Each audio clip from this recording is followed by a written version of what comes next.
Hi Leah, thanks for joining me. Can you please provide a brief summary of yourself and your career path to date? Sure. So my name is Leah Russell. I am the Senior Brand Relations Manager at Lego Australia and New Zealand. In terms of my career path, I do have a very varied marketing communications background. How I got to where I am today is probably a little bit more unconventional than most. And I say unconventional because I sort of dabbled in different areas of marketing before I kind of found my true passion and then stuck with it. I have a background in communications. I majored in both advertising and PR, but I also coupled that with a law degree, which probably shows a little bit of my indecisiveness at the time. I spent about 10 years in the video games industry in junior roles at EA and then in partnerships and sponsorship roles at PlayStation. And then for the last almost 6 years, I think I've been at Lego Australia and New Zealand, starting with a role as a PR and partnerships manager, and I've evolved that to what it is today, which is senior brand relations role. Please describe your company and what your company does and your role in the company. Sure. I don't think the Lego Group needs an introduction. It is one of the world's leading manufacturers of play materials, headquartered at the moment in Billund, Denmark, and very obviously known for its iconic Lego brick. It's a very purpose-driven company with its mission all about inspiring and developing the builders of tomorrow, so really with children at the heart. It's still owned by, I think it might be the third and the fourth generation of the Christensen founding family, which is lovely. It's very rare to see, huge organizations still owned by a family. And I think that's what makes it really unique. But I guess over the decades, Lego products have really undergone an extensive amount of development and innovation over the years. And what has really remained timeless is that Lego brick and the products. So that's kind of Lego. In terms of my position, brand relations is a bit of a hybrid role. It's essentially at the forefront of maintaining public perception. So working across a few functional key areas, the main one being public relations. So I work in a very broad comms function, from corporate communications to developing and executing our product PR strategies, but also manage a lot of the brand partnerships and consumer activations for Lego in both Australia and New Zealand. What are some of the important opportunities in your industry? A little bit of sore throat, apologies. I'd say there's probably a few. The toy industry is quite unique. It's at times it's been likened to a cross between FMCG and fashion.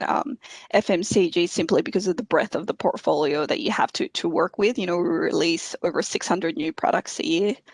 And fashion because it is a very volatile, it's a constantly dynamic and changing industry. So and then add to that the complexity of competition is not just limited to toys. We know that children are growing up faster. Industries such as video games and anything in that digital space is also more and more so taking up children's interests. So what that means for a organization like Lego and in the industry in general is that it gives us a really strong opportunity to innovate. We talk about how we can be bigger, bolder, and better in all our communications approach. And that's something that just constantly evolves as we get to know our audience more. The other side, I'd probably say, which is probably not limited to the industry, but just brands in general, is around this rise of purpose. It's an area that I'm personally quite passionate about. We know that people today have such unprecedented levels of knowledge. They have choice at their fingertips, and they're sick of living in a rather polarized world. So they not only want their needs met by products, but they want brands to be ethical. They want brands to be responsible. They want deeper connections, and they expect brands to do all of this. So You know, we kind of live in in a situation where, you know, brands have a really strong opportunity to act with a bold purpose, simply because we're more vulnerable and more replaceable, and that brand loyalty is so different now to what it was, you know, many years ago. It's really driven by that shared understanding of humanity and respect. And so for brands to thrive in the current times, we essentially have to be human to the core. What does good performance mean to you? I'd probably say accountability is definitely a big one. You know, whether you're looking at short or long-term goals, to be a good performer, it means looking at what it is you're trying to achieve, you know, and making sure that you are actually putting in place measurements that help achieve that. And you know, and measurement is a very funny thing when it comes to marketing and communications. I've always loved that quote that you know, not everything that matters can be measured, and not everything that is measured actually matters. So it, again, is a little bit of a growing area, and sometimes it is a case of, you know, collaborating to understand exactly what those goals are, and being as I guess simple as you can. And I'd say evolving from learnings. I think you know, you could be a incredibly stellar performer, but if you're not, you know, taking learnings on and improving every time, you know, you work on a campaign or work on a strategy, then to me that's still not, you know, that's just being complacent and you know, following a, I guess, step-by-step manual as opposed to actually performing to the best level. Explain the importance of design thinking / the power of play in your company / industry. Sure. Design thinking, I probably can't talk to as much because we are a global company. Product development, although we have input to, is probably managed more at a global level.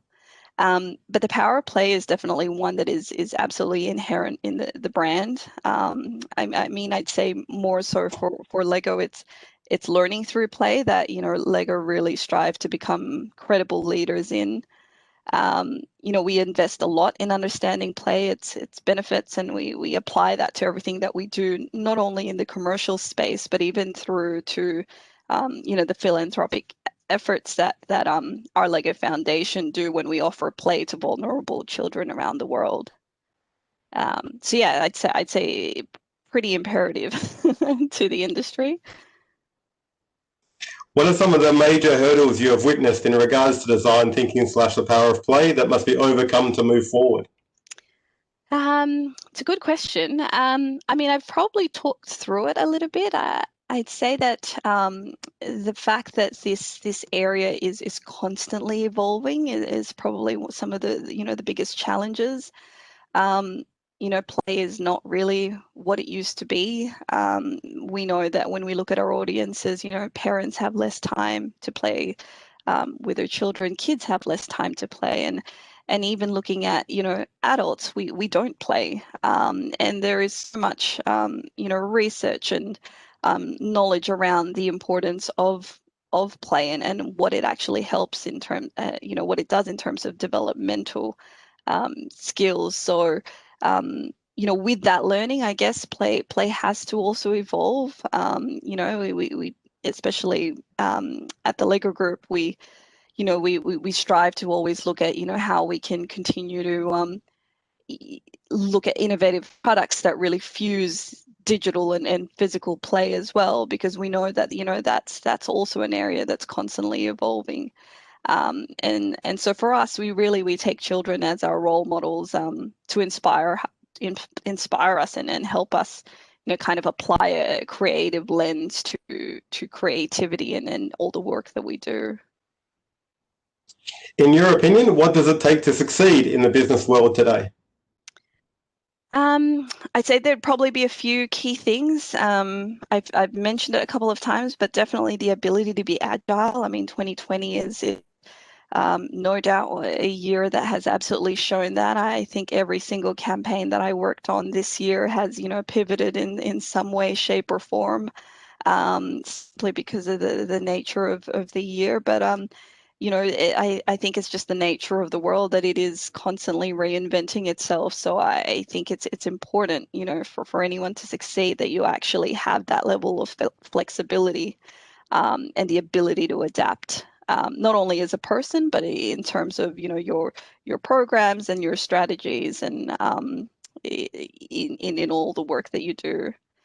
The other one I'd probably say is really investing in development. I mean, you know, I feel quite privileged that I work for a company like Lego, where people are absolutely, you know, at the heart of everything they do. They invest a lot in their people and making sure, you know, we continue to have the skills to evolve in our disciplines. So I learn a lot from my colleagues, both locally and globally as well. But also through external learning and development, and I think that's something that you know, it just can't be forgotten. Even, you know, even as you develop into different roles, there's always something new to learn. And the third I'd probably say, especially in marketing and communications, is being audience first. You know, especially when we talk about brand and products, it's not so much about, you know, what you know, the benefits of your brand or your product. It's about understanding who it is that you're talking to, what it is that they need, you know, what it takes to connect with them, and then, you know, applying a strategy that helps you kind of create that deep engagement. What is your best advice for new university graduates? Sure. So I'd probably say not to underestimate the power of, you know, volunteer work experience. You know, if you're really passionate about something, I think it's a case of throwing yourself out there and giving it a go. You know, I think the reason I've gotten to where I am was because, you know, I didn't really kind of have a tunnel vision of, you know, I want to get to here. But by this age, I was very open to different opportunities. And, you know, what if I didn't enjoy that, or if it wasn't for me, then I learned from it, and I took those learnings and moved on. And I think that's something that it's very important to take, I think, into the business world. And it also gives you the skills, like I said, to be adaptable. There's a lot that I'd say you probably learn in theory and in the practical skills in university that sometimes doesn't become apparent until you actually apply it. So again, that's why I say, you know, even just spending you know, if you're interested in an industry, you know, check in with them to see if they have, you know, like opportunities or roles or work experiences or anything, whether short or long term, that will allow you to kind of, you know, get your foot in the door, but also allow you to experience things at more of a direct level. So yeah, I think it's just that, and really it's just about being brave. I know, I mean, it feels like a lifetime ago when I was a, you know, a postgraduate, but it definitely was a very daunting time of my life, and I think it's a time where you do have to believe in yourself, and just, you know, find the bravery to try, you know, and if you are one of those that know exactly what you're passionate about and where you want to be, then take that drive and you know, and aim to really put yourself out there. Leah, thank you very much. Thank you. Pleasure to speak with everyone.